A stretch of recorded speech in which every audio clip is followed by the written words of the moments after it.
This is the moment most hunters never talk about, the quiet pause after the trigger pull, when you're replaying everything in your head and wondering if you trusted the right tool for the job. In North America, hunting doesn't happen in ideal conditions. It happens in cedar swamps, cut cornfields, high desert winds, and steep timbered draws, where practicality beats hype every time. Some calibers shine on spec sheets but stumble when the variables stack up. This list isn't about bad cartridges, it's about hard-earned lessons, learned one season at a time. If you care more about filled tags than internet trends, you're in the right place. For more real-world hunting insight, no hype and no nonsense, subscribe to Gun Genius and hunt smarter this season. 204 Ruger. On paper, the 204 Ruger is hard not to love.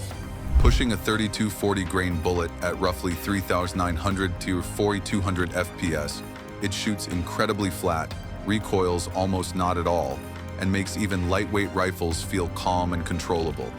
In a heavy-barreled varmint rifle, think bolt guns with 24-26-inch barrels, fast twists optimized for light bullets, it's an absolute joy on prairie dogs, ground squirrels, and coyotes inside sensible distances.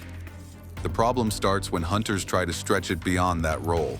Despite the speed, the 204 simply doesn't carry the bullet weight, sectional density, or terminal performance needed for reliable results on deer-sized game, where penetration through bone and angled shots matters.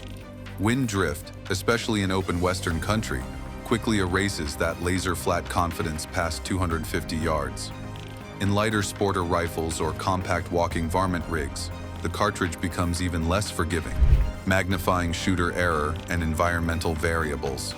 It's also poorly suited to AR platforms due to feeding quirks and limited bullet selection. The real hunter moment comes when a coyote hangs up quartering in a stiff crosswind, or a deer steps out that you're technically legal to shoot in some states, and you realize conditions aren't perfect enough to justify the shot. The 204 Ruger isn't bad, it's just brutally honest about its limits. 24 Valkyrie. The 224 Valkyrie looks like the perfect modern solution when you first meet it. Designed for the AR-15 platform, it promises high BC bullets, typically 60 to 90 grains, with respectable velocities around 2,700, 3,000 FPS from longer 20-24-inch barrels and fast 1.7 twists. On a ballistic chart, it hangs with bigger cartridges, far longer than a 224 should, and for steel or paper, it absolutely delivers. Hunting season, though, has a way of cutting through that optimism. Despite the sleek bullets, real-world energy drops off quickly, making it a poor choice for deer-sized game, especially beyond 200 yards, and completely unsuitable for elk, black bear, or anything requiring reliable penetration through bone and muscle. Wind drift, particularly from common 16-18-inch AR barrels, is worse than expected once conditions aren't perfect. Lightweight AR builds amplify this problem, while short barrels bleed velocity and negate the cartridge's entire purpose. In bolt-action rifles, the Valkyrie loses its main advantage altogether, offering little benefit over better established .22 centerfires. Then there's ammo hard to find in small-town sporting goods stores when it actually matters. The reality check hits when a whitetail steps out at distance and you realize the cartridge you trusted excels at targets, not tough, unpredictable animals. 350 Legend. The 350 Legend earns its popularity honestly, especially in straight wall-only states across the Midwest and East. Launching 150-180 grain bullets at roughly 2,100-2,300 FPS, it offers mild recoil, efficient performance from 16 to 20-inch barrels, and easy compatibility with both AR-15s and compact bolt-action rifles. Inside 100 to 150 yards, particularly on whitetail deer in thick woods or broken terrain, it does exactly what it was designed to do. The trouble begins when hunters expect more. Despite the large diameter, the 350 Legend sheds velocity quickly, resulting in a steep, almost shotgun-like trajectory past 150 yards. Wind drift becomes a real factor in open farm country, where crosswinds can push lightweight straight-wall bullets farther than anticipated. Bullet selection remains limited, with few controlled expansion options, making it a poor choice for black bear, elk, or large-bodied mule deer. especially on quartering shots. Lightweight AR carbines exaggerate these limitations, while bolt guns with short barrels offer little ballistic advantage. The reality check comes when a buck steps into a cut cornfield at 180 yards, and there's no safe holdover you fully trust. The 350 Legend isn't weak, it's narrow in purpose and unforgiving when hunters step outside it.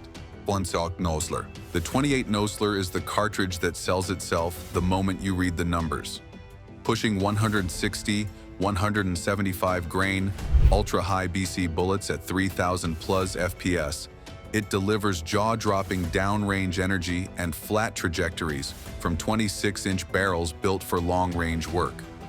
On paper, it looks like the ultimate Western big game solution, and in the right hands, it can be. Hunting season, however, exposes the trade-offs fast. Recoil is sharp, especially in lightweight mountain rifles, and from real field positions, kneeling, sitting, awkward packs as rests. It's easy to lose the animal in the scope after the shot. That makes quick follow-ups difficult, which matters more than most hunters admit. Barrel life is short, often 700, 1,000 rounds, adding cost and pressure to every range session. Ammo is expensive and rarely found in small-town stores, making last-minute replacements a gamble. While it's more than enough for elk and moose, it's poorly suited for whitetail-heavy hunts, dense timber, or any situation requiring fast handling and quick second shots. In ultralight rifles, the cartridge becomes punishing. In heavier precision rigs, it's burdensome to carry all day. The real hunter moment comes when recoil costs you visual contact and turns elite performance into a very costly lesson. 450 Bushmaster. The 450 Bushmaster makes a strong first impression, especially in straight wall states where options are limited and legality matters. Launching 250-300 grain bullets at roughly 2,100-2,200 FPS, it delivers serious frontal area and unmistakable authority at close range. In short, handy 16, 20-inch barrels, particularly AR platform rifles and compact bolt guns, it excels in thick timber and brushy terrain, where shots are measured in steps, not yards. But hunting season quickly defines its ceiling. Recoil is stout, often sharper than expected in lightweight ARs, and muzzle blast can disrupt follow-up shots. Ballistically, the cartridge sheds velocity fast, with a steep drop curve that turns shots past 150 yards into careful calculations rather than confident holds. Wind drift, while often overlooked, compounds the issue in open farmland. Bullet selection is limited, with few controlled expansion designs optimized for longer distances, making it a poor fit for mule deer in open country and entirely unsuitable for elk or moose beyond very close ranges. In heavier rifles, the cartridge becomes burdensome to carry. In lighter ones, it becomes punishing to shoot. The real hunter moment arrives when a buck pauses 180 yards in a cut field, and the rifle that felt unstoppable in the woods suddenly feels very small. For more real-world hunting insight, honest gear talk, and lessons earned the hard way, subscribe to Gun Genius. If you found this useful, and drop a comment because the best hunting knowledge is the kind that gets passed on.